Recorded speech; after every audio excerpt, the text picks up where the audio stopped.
ఉద్యోగాలు ఉపాధి కల్పించాలి. ఒక పక్కన వాళ్ళే మాడతారు, ఇంకో పక్కన వచ్చే ప్రాజెక్టులు రాకుండా దుష్ప్రచారం చేయాలని వాళ్ళు ప్రయత్నిస్తారు. దొంది వైఖరి, దానికి ఫుల్ స్టాప్ పెడతాను. సో మీరు ఇట్లా కానీ దుష్ప్రచారం చేసి ప్రాజెక్టులు అడ్డుపడితే నేను వదిలిపెట్టినాను. పాపం ఒకటి గుండెపోటు వచ్చి ఇంకోటి చేయరు కొట్టుకున్నాడు కదా రెడ్ బుక్ దెబ్బకి. అవుతాయి ఇవన్నీ. నెక్స్ట్ మేమే గెలవబోతున్నాం అని చెప్పి పెట్టుబడిదారుని కన్ఫ్యూజ్ చేయడానికి వాళ్ళ ప్రయత్నం, మేమే గెలవబోతున్నాం అని చెప్తున్నారు. లేదా ఓటర్లను కన్ఫ్యూజ్ చేయడానికి వాళ్ళు కన్ఫ్యూజ్ అయ్యారు. వాళ్ళకి ఇంకా రియాలిటీకి దూరంగా ఉన్నారు. అరే సొంత కార్యకర్తలనే కలవాడండి, వాళ్ళు నాకు లెక్చర్లు బిక్తెట్లారు. వాళ్ళ సొంత కార్యకర్తలు కలిసడానికి టైం లేదండి. అధికారంలో ఉన్నప్పుడు టైం ఉండదు, ప్రతిపక్షంలో ఉన్నప్పుడు ఆయన బిజీ. ఆయన ఎప్పుడు ఆయన సొంత కార్యకర్తలను కలవాడు సార్. ఆయన సొంత నియోజకవర్గం వెళ్తేనే సరే కలవాడు ఆయన. ఇంకా ఆయన మాట్లాడడానికి ఏముంది?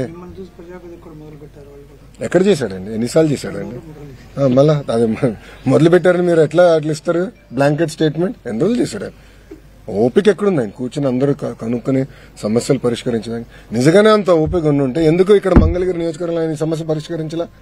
5 సంవత్సరాలు ముఖ్యమంత్రిగా ఉన్నారు కదా, ఎందుకు చేయలేదు ఆయన? ఆయన ఇంటి కోసం పేదలు తీశాడు. ఆ రోడ్ విస్తరణ పెద్ద రోడ్ వేసుకున్నాక పేదల్లో ఇల్లు అంతా కొట్టేశాడు కదా, నైట్ కొట్టేశాడు. మళ్ళా అలాంటి ప్రభుత్వం మాది కాదు.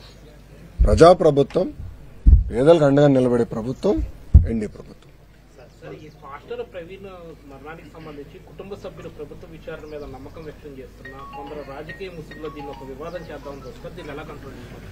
నేను గతంలో కూడా చెప్పాను, మాతో ధీటుగా పోటీ పడలేక కుల మత ప్రాంత విభేదాలు రెచ్చగొట్టి రాజకీయ లబ్ధి పొందాలనేది వైకాపా లక్ష్యం.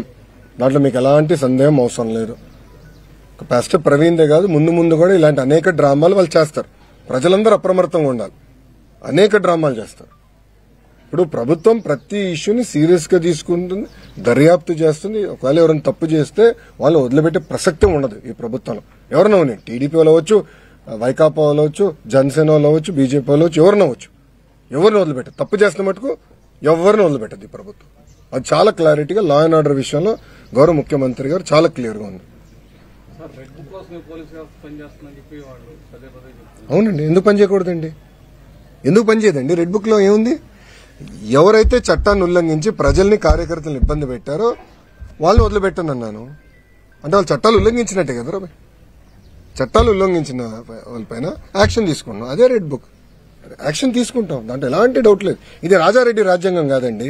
గేట్లకి తాళాలు కడతాం, ఏం తప్పు చేయనోడి పైన దొంగ కేసులు పెడతాం. అలా ఎప్పుడు చేయలేదు. ఈరోజు జగన్మోహన్ రెడ్డి గారు ఫ్రీగా తిరగట్లేదు. Z+ సెక్యూరిటీ ఉందండి. అరే పవన్ అన్న కన్నా ఎక్కువ సెక్యూరిటీ ఉంది ఆయనకి. భలే ఉన్నారు. పవన్ అన్న కన్నా ఎక్కువ సెక్యూరిటీ ఆయనకు ఉంది. పవన్ అన్న classification Z category, Jaganmohan Reddy గారికి Z+. ప్రభుత్వమే బుల్లెట్ ప్రూఫ్ వాహనం ఇచ్చి, ఆయన ఆంధ్ర రాష్ట్రంలో ఎక్కడ తిరిగినా ప్రభుత్వమే బుల్లెట్ ప్రూఫ్ వాహనం ఇచ్చి వెళ్ళిస్తుంది. ఏనాడు ఆయన గేటుకి మేము తాడు కట్టలేదే, ఏనాడు ఆయన చేయాల్సిన కార్యక్రమానికి మేము అడ్డుపడలేదే, పర్మిషన్ ఇవ్వకుండా మేము పోలేదే. ప్రభుత్వం చాలా క్లియర్.